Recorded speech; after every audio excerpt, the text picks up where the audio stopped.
Tulip Siddique দুর্নীতির নানা অভিযোগ ও সমালোচনার মুখে গত 14ই জানুয়ারি যুক্তরাজ্যের সিটি মিনিস্টার পদ থেকে পদত্যাগ করেন তিনি।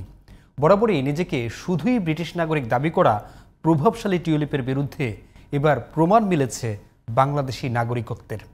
নথি বলছে টিউলিপ সিদ্দিক একই সাথে বাংলাদেশ ও যুক্তরাজ্যের নাগরিক। 2006 সালে বাংলাদেশে খুলেছেন ট্যাক্স ফাইলও। বিস্তারিত জান্নাতুল ফেরদৌসীর রিপোর্টে।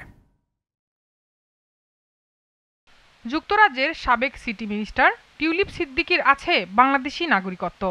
জাতীয় পরিচয়পত্রে পেশায় তিনি বেসরকারি চাকরিজীবী, রয়েছে বাংলাদেশি পাসপোর্ট। নিজেকে বাংলাদেশের নাগরিক ঘোষণা দিয়ে খুলেছেন ট্যাক্স ফাইলও। গণভবন শাখায় সোনালী ব্যাংকে আছে সঞ্চয়ী হিসাব। বিধি বহির্ভূতভাবে সরকারি প্লট নেয়ার অভিযোগে চলতি বছরে টিউলিপের বিরুদ্ধে মামলা করে দুদক। তখন তার আইনজীবী দাবি করেছিলেন টিউলিপ বাংলাদেশি নাগরিক নন। এসবের মধ্যেই বেরিয়ে এলো তার বাংলাদেশি নাগরিকত্বের প্রমাণ। With one phone call you can No, I'm saying with one phone call you can make a difference. I'm saying with one phone call you এনবিআরে দেওয়া নথিও বলছে টিউলিপ সিদ্দিক বাংলাদেশের নাগরিক। 2006 সাল থেকে জমা দিয়েছেন আয়কর রিটার্নও। কর শনাক্তকরণ সনদ বা টিআইএন অনুযায়ী টিউলিপ কর অঞ্চল 6-এর 122 নম্বর সার্কেলের করদাতা। সর্বশেষ 2014 সালের 16 জুন হালনাগাদ করেছেন টিআইএন।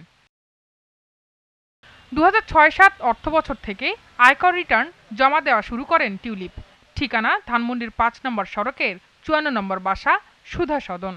2014-15 কর বর্ষে ঠিকানা পরিবর্তন করে গুলশান 1-এর 7 নম্বর সড়কের 13 নম্বর বাসা উল্লেখ করেছেন। সোনালী ব্যাংকের গণভবন শাখায় তার ব্যাংক হিসাবও এই ঠিকানায়। 2009 থেকে 2015 সাল পর্যন্ত 7টি ব্যাংকে স্টেটমেন্টে তার বিপুল অর্থ লেনদেনের তথ্য পায় এনবিআর। এত সব নথি থাকার পরও নিজেকে কেবলই বিদেশি নাগরিক হিসেবে দাবি করেন টিউলিপ সিদ্দিক।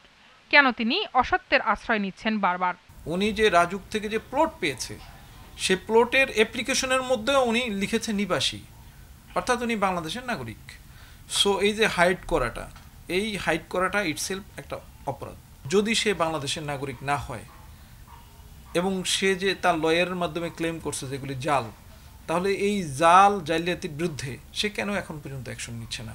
সুতরাং সে বাংলাদেশের নাগরিক, এটা ডকুমেন্টারিলি অ্যাডমিটেড এবং বাংলাদেশের প্রচলিত আইনে, দুদকের আইনে তার বিচার করতে কোনো বাধা নাই। জান্নাতুল ফেরদৌসী, জিটিভি নিউজ, ঢাকা।